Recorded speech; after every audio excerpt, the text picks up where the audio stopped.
Okay guys, I'm going to do a video of I call it the perennial garden, this one here. But just on the outside of it, I have some beautiful irises that my twin gave me. And I have some dahlias that I planted behind there. That one hasn't come up, but all the rest have. This was a blueberry bush that I thought was dead, but I put it here just in case it wasn't. Haven't really come back, so I anticipate it really has died. These are some mums, two different types of mums. I don't remember their names. There's a white dandelion back there, and these are called bullseye roses. They come in kind of a peach and a pink, like a yellowy peach and a pink with a bullseye on them. So it's putting up some new shoots. That's a blueberry bush I thought had died, but it has come back happily.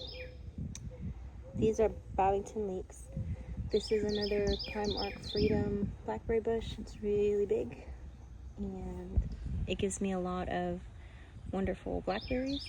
So that's this, just kind of the outside bed, just trying to keep the grass from getting into the perennial bed. That's why we put this here. And then along here, I have planted ruby family beans, which is the beans that my grandfather always used to plant.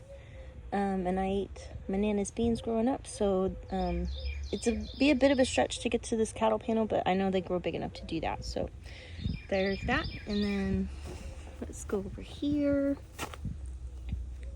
This is the entryway in here. This beautiful rose arbor my husband made me with the Eden climbing rose. I do have another climbing rose. It's a yellow one.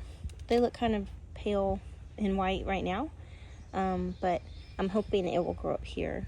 And so we've got a hollyhock. This is the second or third year, so it's actually going to bloom today. And I don't know if you could see it, but there's actually like a mullein right there growing behind it, and some, it's like a mix between an artichoke and a cardoon. And then this is a jelly vine in the middle. That makes like a natural green kind of jelly type thing.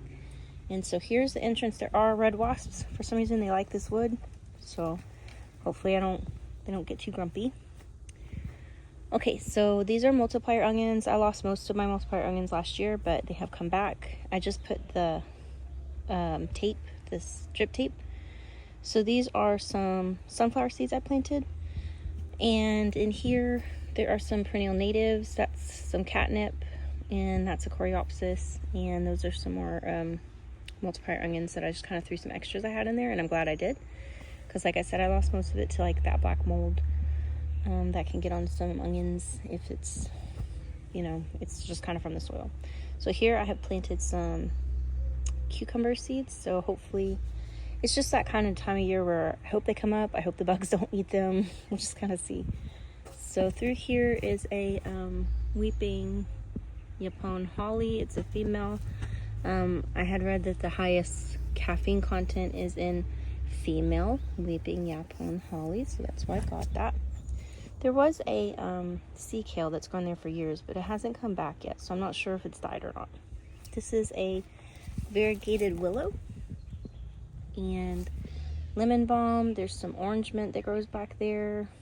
There was like a birdhouse or something that fell, and I just haven't cleaned up that part. But let's see. Here I put some more sunflowers, some tall like mammoth sunflowers. My husband loves mammoth sunflowers. These are baba berry raspberries that should do okay in our heat. We'll see. I planted them last spring and they kind of struggled, and there's some betony growing everywhere if you can see it, and then there's no getting rid of it. Now it's edible.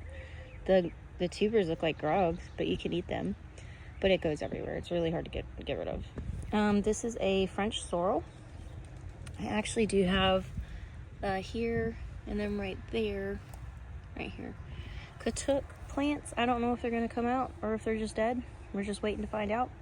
I put some cucumber seeds here, and there are some cranberry hibiscus planted in here, and here's just the purple asparagus runs along the fence there. I put some winged pea seeds here and here.